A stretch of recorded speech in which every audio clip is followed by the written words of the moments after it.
Kak, lagi makan apa? Lagi makan ini. Tahu nggak sih guys, produk itu sempat kena masalah rantai pasok pas pandemi kemarin loh. Gara-gara COVID-19, pengiriman bahan baku impor jadi ngaret. Apalagi dari negara-negara yang ngelakuin lockdown atau punya aturan ketat soal perdagangan internasional. Efeknya, produksi jadi terlambat, biaya logistik naik, dan stok barang sempat menipis di beberapa daerah. Nah, karena dari tadi bahas tentang kendala dalam rantai pasok, sekarang kita bahas perbedaan antara supply chain dan supply chain management. Kalau supply chain itu, atau yang biasa disebut rantai pasok, adalah sistem yang melibatkan berbagai tahapan dan proses dalam produksi dan distribusi barang atau jasa dari awal hingga sampai ke konsumen akhir. Sedangkan supply chain management ini itu melibatkan koordinasi yang efektif di antara semua tahapan dalam supply chain agar barang atau jasa dapat dihasilkan dan didistribusikan dengan efisien, tepat waktu, dan dengan biaya yang optimal. Selanjutnya adalah komponen utama dari supply chain. Apa saja komponennya? Yang pertama ada satu supplier atau pemasok adalah pihak yang menyediakan bahan baku untuk produksi. Yang kedua adalah manufacturer, yaitu produsen, mengubah bahan baku menjadi produk jadi. Yang ketiga adalah distributor, adalah pihak yang menghubungkan produsen dengan pengecer. Selanjutnya bertanggung jawab atas pengiriman produk. Yang keempat adalah retailer atau pengecer, berperan sebagai penjual produk langsung ke konsumen akhir. Yang kelima adalah customer atau konsumen sebagai penerima akhir dari produk dan penentu permintaan. Selanjutnya. Nah, sekarang bahas definisi tentang supply chain management. Supply chain management itu adalah proses pengelolaan aliran barang, informasi, dan uang dari pemasok bahan baku hingga ke konsumen akhir.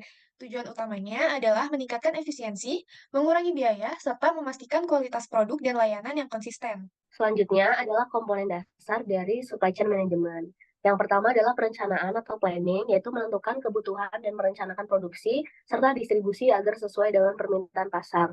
Selanjutnya adalah sumber daya atau sourcing, yaitu pemilihan atau pengelolaan pemasok untuk mendapatkan bahan baku atau komponen. Yang ketiga adalah produksi atau manufacturing, yaitu proses mengubah bahan baku menjadi produk jadi.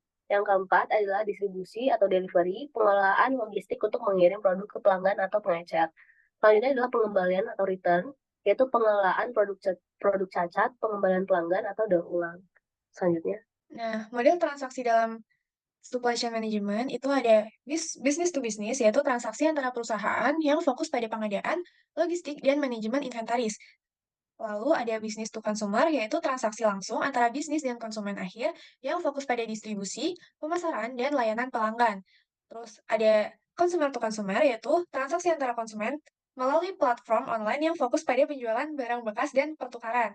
Selanjutnya ada C2B, yaitu consumer to business. Konsumen menawarkan produk atau layanan kepada bisnis, fokus pada ulasan dan pengumpulan data pasar. Yang terakhir ada B2G, yaitu business to government, yaitu transaksi antara bisnis dan pemerintah dengan fokus pada pengadaan barang dan jasa untuk kebutuhan pemerintah. Selanjutnya adalah dua jenis SCM atau Supply Chain Management terintegrasi. Yang pertama adalah SCM vertikal. Dalam SCM vertikal, perusahaan mengontrol sebagian besar atau seluruh tahapan rantai pasok dari hulu ke hilir, mulai dari bahan baku, produksi hingga distribusi. Contohnya, sebuah perusahaan bisa punya pabrik sendiri, armada pengiriman, bahkan jaringan retail. Tujuannya adalah mengendalikan kualitas biaya dan efisiensi di semua tahapan. Yang kedua, SCM horizontal. SCM horizontal ini lebih fokus pada kerjasama dengan pihak eksternal. Perusahaan mengandalkan mitra di tiap tahapan rantai pasok seperti bekerja sama dengan pemasok khusus, perusahaan logistik, atau distributor.